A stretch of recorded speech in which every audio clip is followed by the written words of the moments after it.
सुनीति, अब एक पल भी देरी नहीं की जा सकती है। नदी का किनारा टूट गया है। मैंने अपनी आंखों के सामने गोमती का घर पानी में बहते देखा है। हमारे घर में भी पानी लगभग घुटनों तक आ गया है। अब ये घर नहीं बचेगा सुनीति, नहीं बचेगा। इस रात को हम कहाँ जाएंगे? टुक्कू सो रहा है, उसे गोद में लेकर इस बारिश में किस तरफ जाऊं? गांव के लोग क्या कर रहे हैं? पड़ोस के हरिदा ने क्या किया? उनकी पत्नी तो बीमार थी। हरिदास शाम से पहले ही अपनी पत्नी को लेकर निकल गए। कोई नहीं रुक रहा है सुनीति, कोई नहीं। सब मंडल बाबू के 2 मंजिला मकान में गए हैं, लेकिन वो पश्चिम की तरफ है और अब पश्चिम का पूरा रास्ता डूब चुका है पानी में। हमारे लिए उधर जाना नामुमकिन है, नामुमकिन है। तो फिर क्या करोगे? देखो, अगर हमें जाना ही है तो पूरब की तरफ जाना होगा, यानी जंगल की तरफ। अरे कम से कम उधर कुछ ऊंची जगह है, पानी वहाँ इतनी जल्दी नहीं पहुँचेगा। जंगल में इस रात के अंधेरे में जाओगे? क्या तुम पागल हो गए हो? उस जंगल के भीतर तुम खुद दिन के उजाले में भी नहीं जाते। जहाँ लोग कहते हैं कि डाकुओं का डेरा है, तुम वहाँ जाने की बात कर रहे हो। देखो, मैं सब कुछ सोच समझ कर ही कह रहा हूँ सुनीति। अरे डाकुओं के डर से यहीं बैठे रहेंगे तो बाढ़ में बह जाएंगे। ये बिल्कुल वही हाल है कि एक तरफ कुआं, दूसरे तरफ खाई। अरे जब मरना ही है तो जहाँ सबसे देरी में मरेंगे वहाँ चलते हैं ना।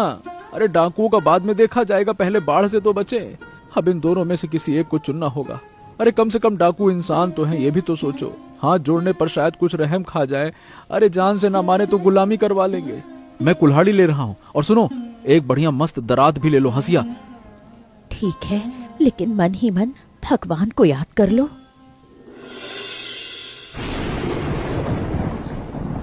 पापा, मेरे पैर कीचड़ में डूब रहे हैं।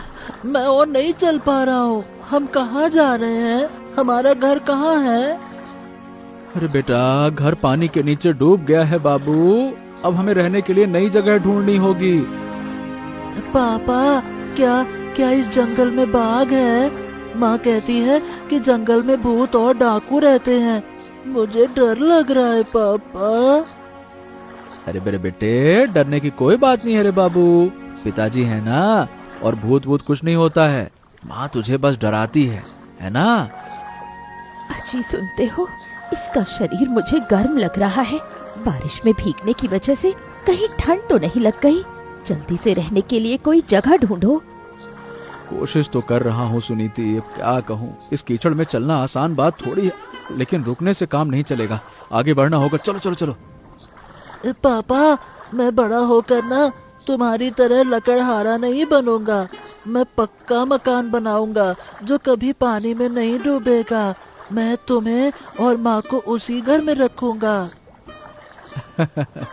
ऐसा ही होगा रे बाबू।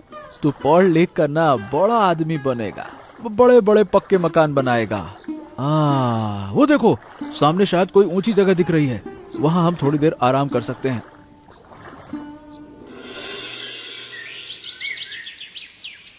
मैं इस जगह को पहचान नहीं पा रही हूँ। तुम तो रोज लकड़ियाँ काटने जंगल आते हो। क्या ये रास्ता तुम्हारी पहचान का है? सच कहूँ तो मैं भी पहचान नहीं पा रहा हूँ। मैं जिस तरफ लकड़ियाँ काटता हूँ वो पश्चिम का जंगल है। इस तरफ मैं कभी नहीं आता। गांव के कई लोग कहते हैं इधर डाकू रहते हैं, इसीलिए डर के मारे कोई नहीं आता। तो क्या हम अभी उसी जगह पर हैं? हे भगवान, एक तरफ बाढ़ और दूसरी तरफ डाकू। हमारे नसीब में क्या लिखा है कौन जाने। इस हालत में इस बच्चे को लेकर क्या करूं? अभी कुछ देर पहले ही डर के मारे रो रहा था, अब थकान से सो गया है। उसे बुखार तो नहीं आ रहा ना? अरे भाग्यवान, बुखार नहीं है, थकान की वजह से सो गया है। अभी डरने की कोई बात नहीं है। अच्छा सुनो सुनीति, डरने से काम नहीं चलेगा, हमें हिम्मत रखना पड़ेगा। मैं तुम्हें और बच्चों को लेकर बाहर आया हूँ। तुम दोनों की रक्षा करना मेरी जिम्मेदारी है। और अगर डाकू मारना ही चाहेंगे तो मरेंगे फिर, लेकिन पानी में डूबकर मरने से तो बेहतर है लड़कर मरना। मैं पूरी जिंदगी गांव से बाहर नहीं गई। मायके से तुम्हारे घर आई, बस उतनी ही मेरी दुनिया थी। और आज रात के अंधेरे में इस भयानक जंगल में खड़ी हूँ। ऐसा लग रहा है जैसे कोई सपना देख रही हूँ। चलो आगे बढ़ते हैं। इस पेड़ के नीचे बैठना भी सुरक्षित नहीं है। उस तरफ शायद पथरीली जमीन है, उधर जाने पर शायद कुछ आसरा मिल जाए।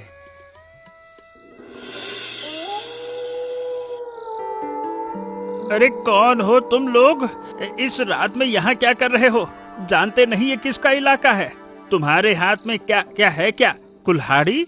अरे अभी इसी वक्त इसे जमीन में फेंक दो, नहीं तो अच्छा नहीं होगा। हाँ भैया, कुल्हाड़ी फेंक रहा हूँ। मैं लकड़हारा भोला हूँ, नदी किनारे के गांव से आया हूँ। बाढ़ में हमारा घर बह गया। बेटे और पत्नी को बचाने निकला था और अंधेरे में रास्ता भटक गया।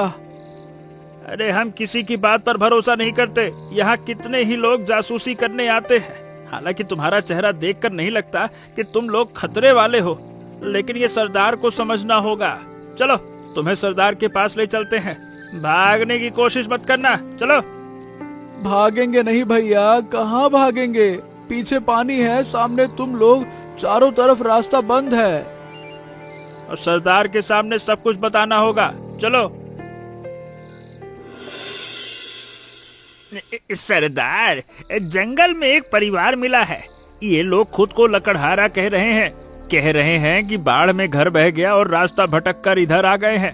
अब आप जो कहेंगे वही होगा सरदार। इन्हें मार कर भगा दें या रखें? पास आ रहे लकड़हारे, देखूं तेरा चेहरा तो देखूं। मैं विक्रम हूँ, लोग मुझे इस जंगल का राजा कहते हैं। लेकिन देख रहा है ना अभी राजा के शरीर की क्या हालत है। इस बरसात में कहीं जा नहीं पाता, कुछ कर नहीं पाता, बस दिन भर लेटे लेटे गुफा की छत देखता रहता हूँ। सरदार, मैं आपके पैर पड़ता हूँ। मुझे और मेरे परिवार को मत मारिए। मैं एक गरीब लकड़हारा हूँ। मुझे मारकर आप लोगों को कुछ भी हासिल नहीं होगा। मेरे पास कुछ भी नहीं है। जो कुछ था सब पानी बहा कर ले गया। आप चाहे तो हम आपके लिए लकड़ियां काटेंगे, पानी लाएंगे, जो कहेंगे वो करेंगे। बस हमारी जान बख्श दीजिए हमारी जान बख्श दीजिए। बस उठ। अरे पैर में पड़ने की जरूरत नहीं है। मैं डाकू हूँ रे, डाकू, कातिल नहीं। जो इंसान अपनी पत्नी और बच्चे को लेकर बाढ़ से जान बचाकर भाग रहा हो, उसे मारने जितना नीच मैं अभी नहीं हुआ। मैं भी कभी एक गृहस्थ था। जमींदार के अत्याचारों से सब कुछ खोकर इस जंगल में आना पड़ा। सरदार, हम पर दया कीजिए सरदार। मैं तुझे इस गुफा में पनाह दूंगा। जब तक बरसात कम नहीं होती तुम लोग यहीं रहोगे। लेकिन एक समस्या है, यहाँ खाना नहीं है। हम खुद पिछले 3 दिनों से भूखे हैं। इससे पहले 2-4 कच्चे केले खाकर वक्त काटा था। देखा सरदार का हाल, लगता है बहुत पुरानी बीमारी है। सीने में इतना कफ जमा है कि ठीक से सांस भी नहीं ले पा रहे हैं। नींद में भी खांस रहे हैं और बाकी लड़कों की आंखें भूख के मारे धंस गई हैं। हाँ, सही कहती हो। मुझे भी देखकर दया आ गई। अरे सोचा था भयानक लोग होंगे, हमें मार डालेंगे, लेकिन सरदार ने जरा भी गुस्सा नहीं दिखाया, बल्कि हमें पनाह दे दी। वाह!